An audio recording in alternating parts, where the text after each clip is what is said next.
Chairman Schiff now preparing a report that could lay the foundation of what Trump would be impeached for. This comes after the most consequential week in this Trump presidency to date. And so right now, we want to look at what we've actually learned, the substance and the evidence that Trump is facing on bribery and the wider Ukraine plot. This week, we heard from witness after witness taking the oath, taking the questions, millions watching around America. Everyone learning a lot more detail about what witnesses say was not a shadow policy, but the policy, a bribery scheme that has metastasized and ensnared basically all of Trump's top national security officials. Mr. Giuliani, President Trump, Secretary Pompeo, Secretary Perry, Brian McCormick, Ms. Kenna, Chief of Staff Mulvaney, and Mr. Mulvaney's senior advisor, Rob Blair, and Ambassador Taylor, Ambassador Volker, a lot of senior officials. Everyone was in the loop. That's a phrase you'll hear over and over. That person, Mr. Sondland, not fired for saying that under oath. Everyone was in the loop. His colleagues, his boss, Secretary Pompeo, as we've emphasized. Meanwhile, a key witness who has not spoken is John Bolton, warning now that he does have the, quote, backstory coming, and stay tuned. It's also gotten a little weird with Bolton accusing Trump of blocking his personal Twitter account because who cares? But he posted in a new tweet out of fear of what he might say. That's why they wouldn't give him access to his Ambassador John Bolton account. Of course, that is, and I'm going to get into this tonight, irrelevant because Mr. Bolton can come on any show and speak out at any time. All this comes after former aide Fiona Hill, a Russia expert, says Bolton warned her about Giuliani as a hand grenade. I had already brought to Ambassador Bolton's attention the attacks, the smear campaign against Ambassador Yovanovitch. And Ambassador Bolton had looked pained, basically indicated with body language that there was nothing much that we could do about it. And he then, in the course of that discussion, said that Rudy Giuliani was a hand grenade that was going to blow everyone up. He was frequently on television making quite incendiary remarks about everyone involved in this, and that he was clearly pushing forward issues and ideas that would, probably come back to haunt us. And in fact, I think that that's where we are today. That's where we are today. Said in that clipped diplomatic precision, those remarks would haunt us, and they are the hand grenade going off. Now, also, something very important. Consider this is the first time we've ever gotten significant context about what Bolton was concerned about in his very serious, felonious accusation that Mulvaney was cooking up a drug deal. The specific instruction was that I had to go to the lawyers, to John Eisenberg, our senior counsel for the National Security Council, to basically say, you tell Eisenberg, Ambassador Bolton told me, that I am not part of this whatever drug deal that Mulvaney and Sondland are cooking up. What did you understand him to mean by the drug deal that Mulvaney and Sondland were cooking up? I took it to mean investigations for a meeting. Did you go speak to the lawyers? I certainly did. She certainly did. When you hear about a drug deal, you talk to the lawyers. Mulvaney, Sondland, and then Sondland points it all at Giuliani. You had this explosive testimony today.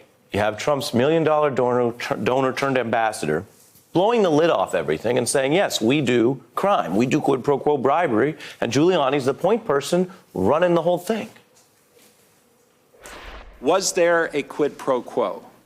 The answer is yes. I followed the directions of the president. We did not want to work with Mr. Giuliani.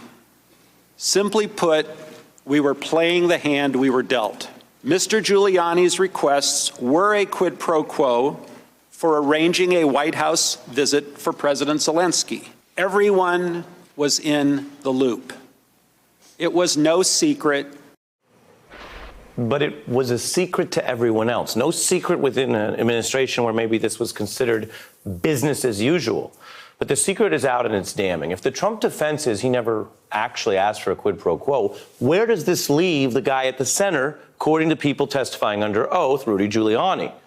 What will he do? Today, his indicted Ukrainian-linked associate sending out a warning, pushing the impeachment committee to call him to testify. Lev Parnas's representative saying the evidence of Trump knowingly interacting with him is basically beyond cavil, and he has hard firsthand evidence. There could be more firsthand evidence emerging. I mean, we don't know. We don't know if this is up to the bar where Congress wants to make another hearing out of it.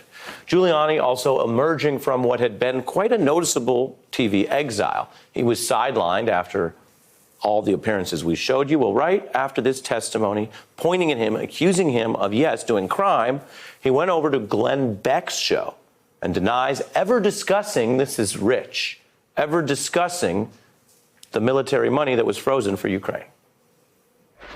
Did you ever indicate to Volker, Taylor, Sondland, or anyone else that the aid was conditional? I never actually discussed the aid with them, Glenn. Okay. The reality is that whole issue of military aid didn't come up until after I had finished the assignment they gave me. I never discussed military aid with them. New York Times reports Giuliani did discuss it, though. Parnas claiming Giuliani ordered him to deliver a message to, guess who, Ukrainian officials at the start of this, back in May, before the infamous call, announce an investigation or you get your money frozen. Trump's lawyer also asked about running the shadow foreign policy. The testimony today was that you were communicating with the Ukrainians without anybody's knowledge in the state. You were running a shadow foreign policy. So Right. I take it by your laugh that that's not true. What? No. Oh. No. You can't laugh under oath and have it counted as an answer. The testimony here, of course, goes well beyond the bad thing of a shadow foreign policy and says it was a worse thing, official Trump administration foreign policy. Let that sink in. It's been a long week, but that's one of the most damning things. We've been talking about it a lot because it's one of the most important accusations to date. Not bad apples, but a whole pile of rotten apples, with everyone taking Rudy Giuliani's cues on Ukraine. Now, isn't it also true that some of President Trump's most senior advisors had informed him that this theory of Ukraine interference in the 2016 election was false? That's correct. So is it your understanding then that President Trump disregarded the advice of his senior officials about this theory and instead listened to Rudy Giuliani's views? That appears to be the case, yes.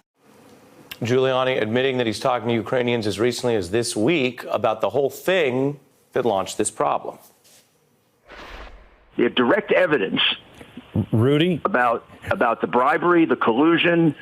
The case is a massive pay-for-play, multi-million-dollar scheme, and it is an absolute travesty of justice. You give me their names, and I will go and bring the story. I will give you their names. Okay, Absolutely. great. We will go to Ukraine and get them. Two of them today.